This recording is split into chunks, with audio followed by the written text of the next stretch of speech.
오늘 우리에게 주신 말씀은 출애굽기 13장 1절부터 22절입니다. 여호와께서 모세에게 일러 이르시되 이스라엘 자손 중에서 사람이나 짐승을 막론하고 태에서 처음 난 모든 것은 다 거룩히 구별하여 내게 돌리라. 이는 내 것이니라 하시니라. 모세가 백성에게 이르되 너희는 애굽 곧 종되었던 집에서 나온 그 날을 기념하여 유교병을 먹지 말라. 여호와께서 그 손의 권능으로 너희를 그곳에서 인도해 내셨음이니라. 아비보알 이 날에는 너희가 나왔으니 여호와께서 너를 인도하여 가나안 사람과 헷 사람과 아모리 사람과 히위 사람과 여부스 사람의 땅 곧 내게 주시려고 내 조상들에게 맹세하신 바 젖과 꿀이 흐르는 땅에 이르게 하시거든. 너는 이 달에 이 예식을 지켜 이레 동안 무교병을 먹고 일곱째 날에는 여호와께 절기를 지키라. 이레 동안에는 무교병을 먹고 유교병을 내게 보이지 아니하게 하며 내 땅에서 누룩을 내게 보이지 아니하게 하라. 너는 그날에 내 아들에게 보여 이르기를 내가 애굽에서 나올 때에 여호와께서 나를 위하여 행하신 일로 말미암음이라 하고 이것으로 내 손의 기호와 내 미간의 표를 삼고 여호와의 율법이 내 입에 있게 하라. 이는 여호와께서 강하신 손으로 너를 애굽에서 인도하여 내셨음이니 해마다 절기가 되면 이 규례를 지킬지니라. 여호와께서 너와 내 조상에게 맹세하신 대로 너를 가나안 사람의 땅에 인도하시고 그 땅을 내게 주시거든. 너는 태에서 처음 난 모든 것과 내게 있는 가축의 태에서 처음 난 것을 다 구별하여 여호와께 돌리라. 수컷은 여호와의 것이니라. 나귀의 첫 새끼는 다 어린 양으로 대속할 것이요 그렇게 하지 아니하려면 그 목을 꺾을 것이며 내 아들 중 처음 난 모든 자는 대속할지니라. 후일에 내 아들이 내게 묻기를 이것이 어찌 됨이냐 하거든 너는 그에게 이르기를 여호와께서 그 손의 권능으로 우리를 애굽에서 곧 종되었던 집에서 인도하여 내실세. 그때에 바로가 완악하여 우리를 보내지 아니하매 여호와께서 애굽 나라 가운데 처음 난 모든 것은 사람의 장자로부터 가축의 처음 난 것까지 다 죽이셨으므로 태에서 처음 난 모든 수컷들은 내가 여호와께 제사를 드려서 내 아들 중에 모든 처음 난 자를 다 대속하리니 이것이 내 손의 기호와 내 미간의 표가 되리라. 이는 여호와께서 그 손의 권능으로 우리를 애굽에서 인도하여 내셨음이니라 할지니라. 바로가 백성을 보낸 후에 블레셋 사람의 땅의 길은 가까울지라도 하나님이 그들을 그 길로 인도하지 아니하셨으니 이는 하나님이 말씀하시기를 이 백성이 전쟁을 하게 되면 마음을 돌이켜 애굽으로 돌아갈까 하셨음이라. 그러므로 하나님이 홍해의 광야의 길로 돌려 백성을 인도하시매 이스라엘 자손이 애굽 땅에서 대열을 지어 나올 때에 모세가 요셉의 유고를 가졌으니 이는 요셉이 이스라엘 자손으로 단단히 맹세하게 하여 이르기를 하나님이 반드시 너희를 찾아오시리니 너희는 내 유고를 여기서 가지고 나가라 하였음이더라. 그들이 숫곳을 떠나서 광야 끝 에담의 장막을 치니 여호와께서 그들 앞에 가시며 낮에는 구름 기둥으로 그들을 인도하시고 밤에는 불 기둥을 그들에게 비추사 낮이나 밤이나 진행하게 하시니 낮에는 구름 기둥 밤에는 불 기둥이 백성 앞에서 떠나지 아니하니라. 아멘. 사람은 참 잘 잊어버립니다. 은혜 받을 때는 이제는 정말 하나님만 의지하며 살겠습니다. 하나님의 은혜에 보답하며 살겠습니다. 라고 결단하곤 합니다. 그런데 시간이 지나면 다시 우리가 처한 상황과 현실을 더 크게 보지요. 하나님께서도 이스라엘 백성들이 우리와 같은 심정을 가진 사람이라는 것을 알고 계셨습니다. 애굽에 내린 10가지 재앙을 통하여서 하나님께서 말씀하신 것이 무엇입니까?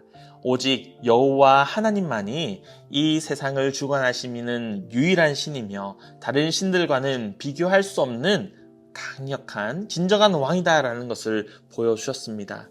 그런데 이스라엘 백성들이 광야를 조금만 걸어가면 원망할 것을 그리고 조금만 배고프면 애굽을 그리워할 것을 하나님께서는 알고 계셨습니다. 왜냐하면 사람은 은혜보다 내가 처한 상황을 더 크게 느끼기 때문이죠. 그래서 하나님께서는 출애굽기 13장에서 반복해서 말씀하십니다. 기억하라, 내 아들에게 설명하라, 표로 삼으라, 잊지 말라라고 계속해서 말씀하십니다.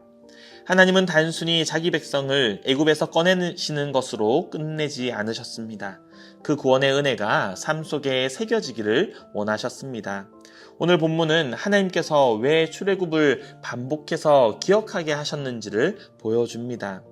첫째로 하나님은 구원의 은혜를 반복해서 기억하게 하십니다. 본문에서 하나님은 무교절을 지키라라고 말씀하십니다. 이날을 기억하여 무교병을 먹고 내 아들에게 설명하여라 라고 말씀합니다. 왜냐하면 출애굽은 단순히 이스라엘 백성들이 애굽에서 탈출하였던 역사적인 사건이 아니기 때문입니다. 이 출애굽의 사건은 하나님의 강한 손으로 건져내신 구원의 사건이기 때문이고 이후에 있을 우리의 구원과도 연관되기 때문입니다. 이스라엘 백성들은 스스로 강하여서 그 자리를 떠나서 스스로 나온 것이 아닙니다. 하나님께서 하나님의 자기 백성들을 끌어내시는 과정이 바로 출애굽이었습니다. 무교병은 그러한 출애굽의 시간들을 기억나게 합니다. 반죽이 부풀 시간도 없이 빠져나와야 했던 당시의 상황을 보여주며 우리가 우리 힘으로 살아난 것이 아니라 하나님이 구원하셨다라는 표지가 됩니다. 그런데 하나님은 이 절기를 한 번만 지키라고 하지 않으시고 계속 반복하게 하셨습니다. 왜냐하면 이 믿음은 반복 속에서 새겨지기 때문입니다. 우리는 흔히 새로운 말씀을 찾으려고 합니다. 말씀 가운데서 우리에게 주시는 새로운 감동, 새로운 지혜, 새로운 은혜를 원합니다. 하지만 하나님은 반복해서 자기 백성을 세우시기 위해서 동일한 말씀들을 계속 듣게 하시고 계속 말하게 하시고 계속 기억하게 하십니다. 왜냐하면 하나님의 말씀이 반복될 때에 우리의 삶 가운데로 이 말씀이 들어오기 때문입니다.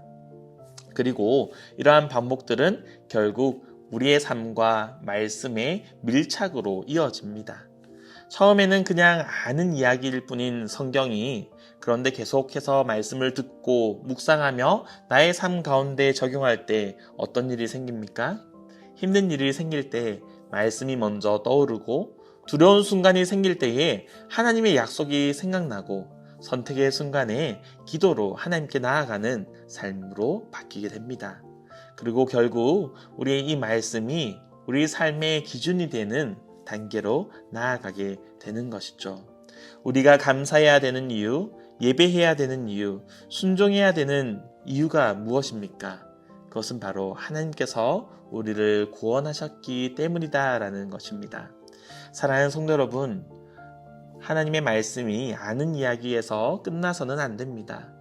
복음을 단순히 들어본 이야기가 아니라 내가 경험하고 내가 살아본 이야기가 되어야 합니다. 복음을 안다고 말하는 것과 복음으로 살아간다라는 것은 전혀 다릅니다. 그러므로 우리는 복음을 아는 데서 멈추지 말고 복음을 살아내기 위해 몸부림치는 저와 여러분이 되시기를 바랍니다. 말씀을 반복해서 듣고 읽고 묵상하고 삶 속에 적용하며 복음과 더욱 밀착되어야 합니다.